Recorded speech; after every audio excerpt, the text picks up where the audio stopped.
જય Hind. Only for study ચેનલમાં તમારા દરેક મિત્રોનું હાર્દિક સ્વાગત છે. તો આજે આપણે વિડીયોમાં જોવાના છીએ 30 સામાજિક વિજ્ઞાનના મોસ્ટ આઈએમપી પ્રશ્નો, જે ભાગ નંબર 7 છે, કે જે ગુજરાતની કોઈ પણ સ્પર્ધાત્મક પરીક્ષા હોય તો એમાં તમને ખૂબ જ ઉપયોગી નીવડશે, જેવી કે police constable, ASI, PSI, junior clerk, તલાટી, ટેટ 1-2, ટાટ 1-2, જીપીએસસી, યુપીએસસી. મિત્રો, કોઈ પણ સ્પર્ધાત્મક પરીક્ષા હોય તો એને તમને ખૂબ જ ઉપયોગી નીવડશે અને એમાં સામાજિક વિજ્ઞાન મિત્રો પ્રશ્નો પૂછાતા હોય છે. તો આજે આપણે વિડીયોમાં 30 સામાજિક વિજ્ઞાન વેરી મોસ્ટ ઇમ્પોર્ટન્ટ પ્રશ્નો જોવાના છીએ. ભાગ નંબર 7 છે. તો જોઈએ પ્રશ્ન નંબર 1 આજે તમારી સમક્ષ છે કે કયા આંદોલન દરમિયાન અમદાવાદમાં 3.5 માસ સુધી બજારો બંધ રહ્યા હતા? તો જ્યારે હિન્દ છોડો, કયું મિત્રો, હિન્દ છોડો આંદોલન થયું ત્યારે હિન્દ છોડો આંદોલન દરમિયાન અમદાવાદની અંદર 3.5 માસ સુધી બજારો બંધ રહ્યા હતા. પ્રશ્ન આપણે આગળ જોઈએ કે કયા દેશ નેતાનો જન્મ ઓડિશા રાજ્યના કટક શહેરમાં થયો હતો? તો સુભાષચંદ્ર બોઝનો. કોનો? સુભાષચંદ્ર બોઝનો. સુભાષચંદ્ર બોઝ સૌપ્રથમ કયા પક્ષમાં જોડાયા હતા?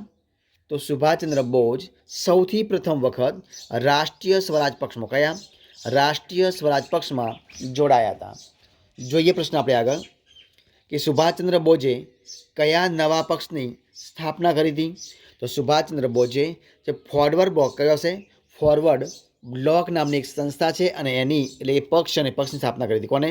સુભાષચંદ્ર બોઝે ફોરવર્ડ બ્લોક એ પક્ષની સ્થાપના કરી હતી. સુભાષચંદ્ર બોઝે જર્મનીમાં કોની સાથે ભારતની આઝાદી વિશે ચર્ચા કરી હતી? તો સુભાષચંદ્ર બોઝે જર્મનીની અંદર હિટલર સાથે ભારતના આઝાદી વિશે વાત કરી હતી. જાપાનમાં ઇન્ડિયન ઇન્ડિપેન્ડન્સ લીગ નામની મધ્યસ્થ સંસ્થાની સ્થાપના કોણે કરી હતી? તો એ કરી હતી રાસબિહારી બોઝે. કોને કરી હતી? રાસબિહારી બોઝે. રાસબિહારી બોઝે ભારતની સ્વાધીનતા માટે કઈ ફોજ ઊભી કરી હતી? અને એટલે કે ફોજ ઊભી કરવાનો નિર્ણય લીધો હતો? તો રાસબિહારી બોઝે ભારતની સ્વાધીનતા માટે આઝાદ હિન્દ ફોજ, કઈ? આઝાદ હિન્દ ફોજની ફોજ ઊભી કરવાની એમને નિર્ણય કર્યો હતો. જોઈએ પ્રશ્ન આપણે ચર્ચા કરીએ કે સુભાષચંદ્ર બોઝ બર્લિનથી જાપાન કઈ રીતે પહોંચ્યા હતા? તો સુભાષચંદ્ર બોઝ બર્લિનથી જાપાન જવા માટે સબમરીન, મિત્રો ક્યાં આગળ જે સબમરીન છે, જે સ્ટીમર એટલે જે સબમરીન છે એના દ્વારા પહોંચ્યા હતા. રાસબિહારી બોઝે કોને? રાસબિહારી બોઝે આઝાદ હિન્દ ફોજના વડા તરીકે કોની નિમણૂક કરી હતી?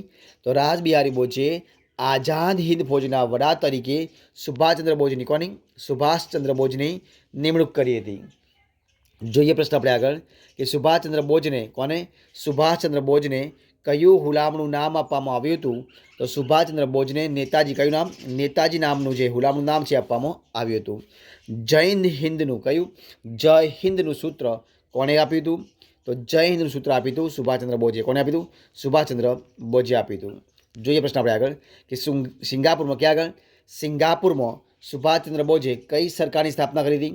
તો સિંગાપુરમાં સુભાષચંદ્ર બોઝે કામચલાઉ સરકારની સ્થાપના કરી હતી.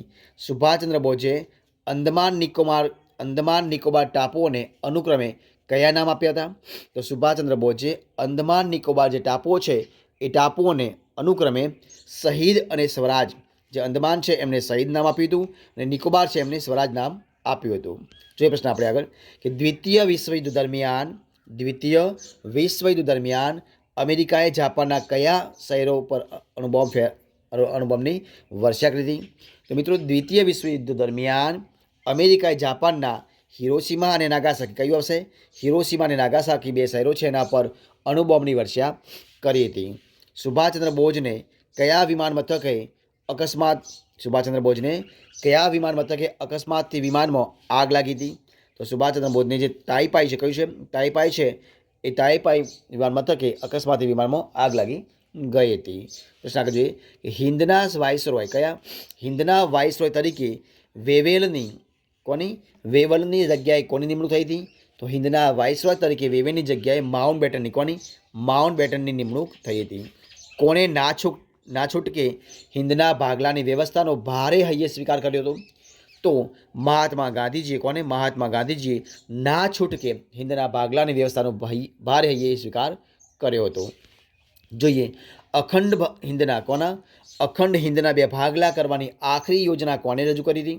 તો અખંડ હિંદના બે ભાગલા કરવાની આખરી યોજના રજૂ કરી હતી વાઇસરોય માઉન્ટબેટને. કોની હતી? વાઇસરોય માઉન્ટબેટને કરી હતી.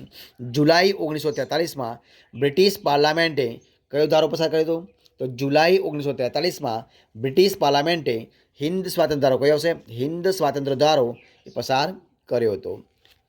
હિન્દ સ્વાતંત્ર્ય ધારા મુજબ શું છે કે હિન્દ સ્વાતંત્ર્ય ધારા મુજબ ભારતીય સંઘે પ્રથમ ગવર્નર જનરલ તરીકે કોને પસંદ કર્યા હતા? તો એ પસંદ કર્યા હતા માઉન્ટબેટનને. કોને કર્યા હતા? માઉન્ટબેટનને પસંદ કર્યા હતા. આગળ જોઈએ હિન્દ સ્વાતંત્ર્ય શું છે કે હિન્દ સ્વાતંત્ર્ય ધારા મુજબ પાકિસ્તાનને પ્રથમ ગવર્નર જનરલ તરીકે કોને પસંદ કર્યા હતા? તો મેં એક જવાબ જિન્હાને. કોને કર્યા? જવાબ જિન્હાને પસંદ કર્યા હતા. કયા ધારાથી હિન્દની પરાધીનતાનો અંત આવ્યો હતો? તો હિન્દ સ્વાતંત્ર્ય ધારાથી. કયો? હિન્દ સ્વાતંત્ર્ય ધારાથી હિન્દની પરાધીનતાનો અંત આવ્યો હતો. બ્રિટિશ શાસનના અંતિમ વાઇસરોય કોણ હતા? બ્રિટિશ શાસનના અંતિમ વાઇસરોય કોણ હતા? તો એ હતા માઉન્ટબેટન. કોણ હતા? માઉન્ટબેટન જે હતા એ બ્રિટિશ શાસનના અંતિમ વાઇસરોય હતા.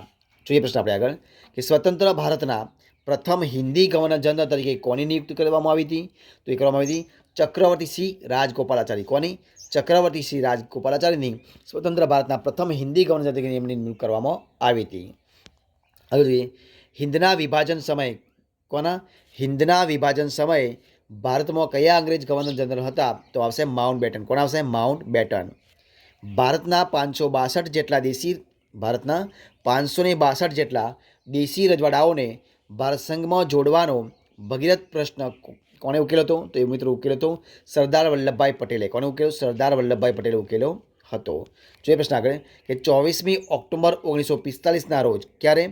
24મી ઓક્ટોબર 1945ના રોજ કઈ વિશ્વ સંસ્થાની સ્થાપના થઈ હતી? તો સંયુક્ત રાષ્ટ્ર યુએનની. કોની મિત્રો? સંયુક્ત રાષ્ટ્ર એટલે કે યુએનની સ્થાપના થઈ હતી. સંયુક્ત રાષ્ટ્રોના ખતપત્રનો આરંભ શેને થાય છે? તો સંયુક્ત રાષ્ટ્રોના ખતપત્રનો આરંભ થાય છે આમુખથી. ક્યાં થાય છે? આમુખથી થાય છે. જો પ્રશ્ન આપણે આગળ કે દ્વિતીય વિશ્વયુદ્ધ દરમિયાન દ્વિતીય વિશ્વયુદ્ધ પછી વિશ્વનું નેતૃત્વ કયા દેશોએ લીધું હતું? તો દ્વિતીય વિશ્વયુદ્ધ પછી સંપૂર્ણ વિશ્વનું નેતૃત્વ લીધું હતું અમેરિકા અને રશિયાએ. કોણે લીધું? અમેરિકા અને રશિયાએ લીધું હતું. જોઈએ પ્રશ્ન આપણે આગળ કે દ્વિતીય વિશ્વયુદ્ધ પછી કયા બે દેશો વચ્ચે ઠંડુ યુદ્ધ શરૂ થયું હતું?